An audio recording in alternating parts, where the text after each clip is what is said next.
Good morning, Chris Whelan here from the Wellington Centre of Business Excellence, building better businesses.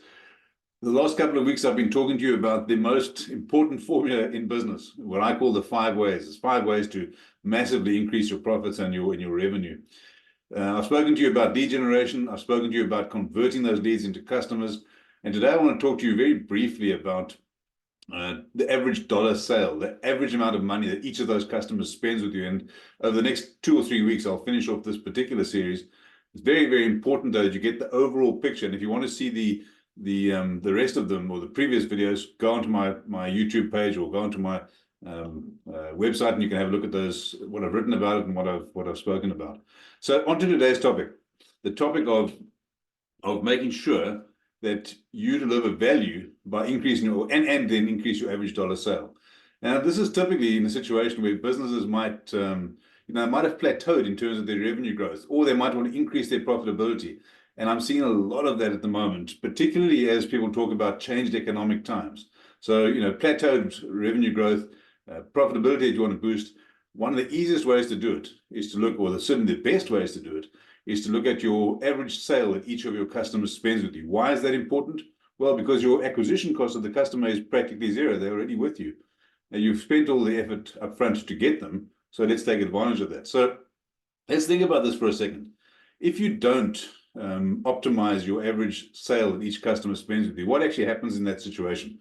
Well, at least probably one of 3 things. Firstly, it's underutilized potential, because instead of saying, hey, we over here and it could be over there, you're just saying, oh, we'll take whatever we get. And there's nothing worse than, how many of you have been into a restaurant or a cafe and the person serving you just says, what else can I get you? It's not adding value. It's not trying to say, would you like another cup of coffee, or would you like something else? It's just, it's an order taker as opposed to a person helping you enjoy your experience. So it's underutilized potential is the first off thing. The second thing, and it's directly related to that, is customer dissatisfaction. If your customer knows that you've come in and you're having a meal, use the restaurant example again, you're having a meal and all they say is, do you want something else? There's no thought going into it. There's no, hang on, what else can this person really enjoy? So whether it be a cup of coffee or whether it be a dessert, or if you're talking about a different type of business, whether that person says, hey, you've asked for X, but how can I help you with Y? So the customer dissatisfaction comes through quite strongly there. And that's not even about trying to increase your revenue as a business. That's actually about serving your customers. The third thing is, it's, in my view, it's totally wasted effort. You spent all that time and energy and money and effort getting the customer into your store, getting the customer to come and speak to you. And, whether that be through, as I say, marketing, sales, that sort of thing, and then converting them into a customer, and then you've not done anything with it. So it's a total waste of effort. And I just think those 3 things are really not the way to go. The converse of that, though, is when you're trying to increase your average sale of each customer, what happens if you do it well? Well, firstly, obviously, you get direct benefit because you get revenue growth, and that's fantastic. And there's very little extra marginal cost to doing that. The second thing, of course, is that there's no question whatsoever that you get better customer perception, better customer value, because the customer knows this person actually cares. They want something for me. They're not trying to just do it for themselves. So you're helping the customer see that you actually care about them. So that's very important. And the third thing, I think, is that you're absolutely able to focus. You're not trying to chase every single thing. You've got customers, they're doing good work with you, you're doing good work for them, and you're making sure that every single time you interact with them, you're adding value to them. So you're focusing, and that doubles down. It self-reinforces, if you like. I think a couple of examples. I mean, everyone knows the McDonald's example. Would you like fries with that? And I get that. It's a very pertinent example. But one of my clients that I've been working with over the last several years is the glazing company. Now, what I've seen them do really, really well, the person comes in glazing, obviously want to go from single glazing to double glazing, want to get soundproofing, whatever the issue is. But what I've seen them do really well is they say, yeah, we can do your windows, we can also do your doors while we're here. Should we have a look at that? The best thing I've seen, though, is that in 1 or 2 cases, instead the customer said, no, look, we're not ready for that. I said, that's absolutely fine. What we'll do is we'll put a plan together for the next 18 months. We'll start with part of your house, then we'll do the windows, do window zone A, if you like, zone B, then we'll do the doors. And by the way, if you'd like us to look at some of the other things in your house, we can do that as well. And so they were quite happy to invest the time. They were there for the long haul. They weren't trying to get a quick sale, but rather than trying to churn through a whole bunch of customers, the customers they had, they invested time and effort into to push over time the average dollar sale up.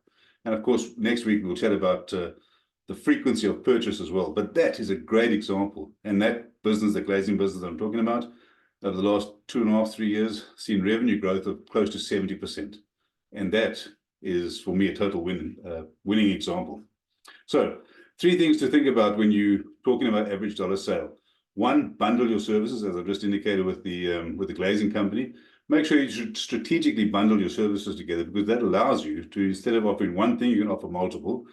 And I think within that bundle, you want to have multiple price points. So entry level and then, of course, higher up. The second thing is upsell, no question of it. But not just, look, I'm trying to sell you extra fries. Not just that. Make sure that you do it genuinely, that you want to serve your customer. So you're upselling the value that they need, not the value that you want to give. It's far more important to engage with the person that you engage with rather than the product you're trying to push. So that's the second point. And the third thing is, try and think about how you can use loyalty programs to do this. I've seen a great example very recently, a manufacturing business, actually a baking business, a food manufacturing business, where they have a loyalty program. Every birthday, the person gets a message from the business. Would you like to pop in and get a free X, Y, or Z, a cup of coffee, that sort of thing. You can also do it, of course, in terms of the anniversary of the first purchase. And, you know, some if you look at real estate or something, you might not get a second sale of a house for the next 3, 4, 5, 6, 7 years. But staying in regular contact, having that loyalty program means that when people are ready to buy, they come back to you. And again, that pushes the average dollar sale up. So let's just recap. Some real opportunities to massively grow your revenue without any heavy acquisition cost. Definitely better customer service, better customer satisfaction. And then, of course, the third thing is it allows you as a business owner, as the business, to really focus. If this is of interest to you, give me a shout. You've got my details. I'd be absolutely thrilled to offer you a complimentary 60 to 90-minute session to look at how we can do this in your business. And in the meantime, have a fantastic week. All the very best. See you next week. Bye-bye.